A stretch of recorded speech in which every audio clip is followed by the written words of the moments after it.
about it Fair until enough. you can do it. All right, so then let me throw you one more name. This is not a draft pick. This is a completely eligible to have a contract extension with now. Again, 2 years out. Because once you get to within a year, the player is tempted to go, yeah, let's play this out. Let's get to free agency and let me see if I can get other teams interested in it. Haason Reddick now has only 2 years left on his deal. They did a 3-year deal with him. A lot of times that bigger player, and yeah, he was coming off a good year, not anything like the year that he had for the Eagles, had a career year last year, and you don't usually like to negotiate after a career year, but 12 months from now, not even 9, 8, 10 months from now, Haason Reddick's going to be on the last year of his contract. You have contract extension talks with him right now? No, I wouldn't. He outperformed his contract. He's actually underpaid, so that to me is more of an issue from the player perspective. If Haason and his agent want to play hardball and say, "Look, we outperformed," the Eagles are going to have some issues because they have so many good players, and probably you hit on one because they just drafted Nolan Smith. And you have Nolan Smith very cost effective now for a number of years as a first round pick. But if Haason Reddick puts together another season like he had last season, whew, you're Well, talking. if you get an extension done now, you don't have to worry about him going out and getting 18 Yeah, sacks. but and we were just talking about Danielle Hunter. There's a price to pay for getting that deal done early. That has been the Eagles' history. That was Minnesota's history under Rick Spielman. Get guys done early.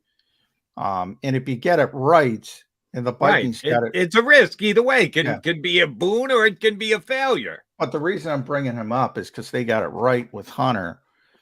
And then he was pissed off a year and a half in because he signed for such under market value. And all of a sudden you have a disgruntled player, and you've had a disgruntled player for 4 or 5 years now. And it's always in perpetuity of you having the disgruntled pay. So it's sort of the unintended consequence. If you sign Haason Reddick, and first of all, you had such a great season last year, I don't know if it's possible. But if you re-up him at under market value and all of a sudden the guy's getting, because remember, the cap's going to keep going up and he's going to be underpaid again. That's the unintended consequence. And that's where Hunter just held out of minicamp, wants a trade. You have that sort of back and forth. And that's a concern. And the other position is wide receiver because you're paying A.J. Brown a ton of money, and Devontae Smith's going to get to that situation where you have to pay him a ton of money.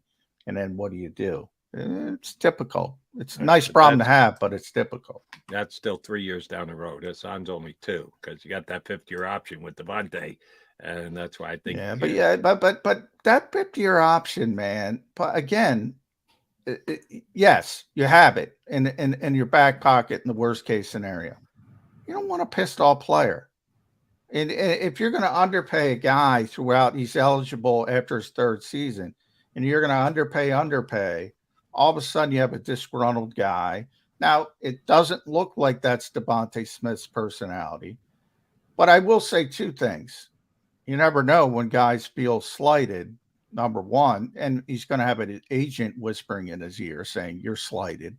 And number 2, the Eagles generally don't do business that way. To their credit, they generally want to be fair to their players, especially the players that produce. So they generally don't go down that route. It's a nice fallback to have the 5th-year option, but sometimes it's not realistic if a player performs at a certain level. I'd rather have it and not need it than not have it and need it. So I think the Eagles are actually in good shape there. And Devontae does seem, again, I'm judging character on a guy who's only been here 2 years. His agent will be a bigger hassle than, but we thought that the quarterback's agent could have been potential issue since cutting the biggest deal he was ever going to cut. No, When you've got an agent who's never done that mega a deal, you do have concerns. They got it done. You were right. Eagles got it done. Congratulations to her and to Jalen for coming to what seemed to be a very fair contract agreement. Yeah, I was actually concerned. All right, quick timeout. Then we come back. Zach Berman, the author of Underdogs. We'll run that whole underdog thing by him when we get him up. Eagles down season. We're up with Zach Berman next here on Birds 365.